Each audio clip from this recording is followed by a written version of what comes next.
भंडारा गोंदिया में बेहद करीबी मुकाबले में कांग्रेस प्रत्याशी डॉक्टर प्रशांत पटोले ने लगभग जीत हासिल कर ली है। उनके प्रतिद्वंदी मौजूद सांसद सुनील मेंढे ने उन्हें करीब 30 से 40 हजार वोटों से हरा दिया है। इस मौके पर मीडिया से बात करते हुए उन्होंने कहा कि यह जीत प्रदेश अध्यक्ष नाना पटोले के आशीर्वाद से मिली है और हम भविष्य में बेरोजगारी, शिक्षा, चिकित्सा क्षेत्र और उद्योग को लाने का प्रयास करेंगे। विजय प्रत्याशी डॉक्टर प्रशांत पटोले ने मीडिया से बातचीत में कहा कि यह मेरी जीत नहीं बल्कि पूरी जनता की जीत है।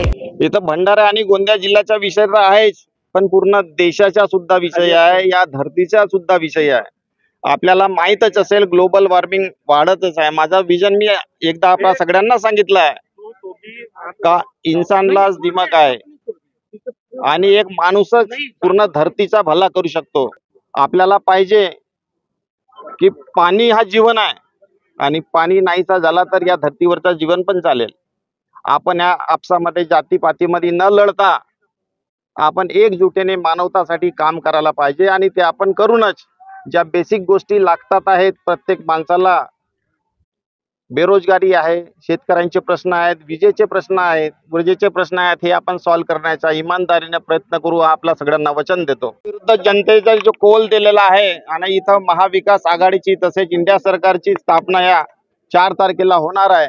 हा जो विजय आहे भंडारा आणि गोंदिया लोकसभेचा हा जनतेचा विजय आहे। इथं मी नाही तर प्रत्येक माणूस इथं या लोकसभेमध्ये उभा होता आणि प्रत्येक जण खासदार आहे आणि याच्या विजयाचा जो श्रेय है आमचे नाना भाऊ काकाजी यांना है आणि भविष्यामध्ये ते मुख्यमंत्री होणारच। भंडारा गोंदिया जिला वासियों के लिए खुशखबर है। अब आपका मनपसंद channel BS crime India news अब आपके केबल नेटवर्क पर, जी हां, अपने केबल नेटवर्क के एशियन चैनल नंबर 13 पर उपलब्ध है।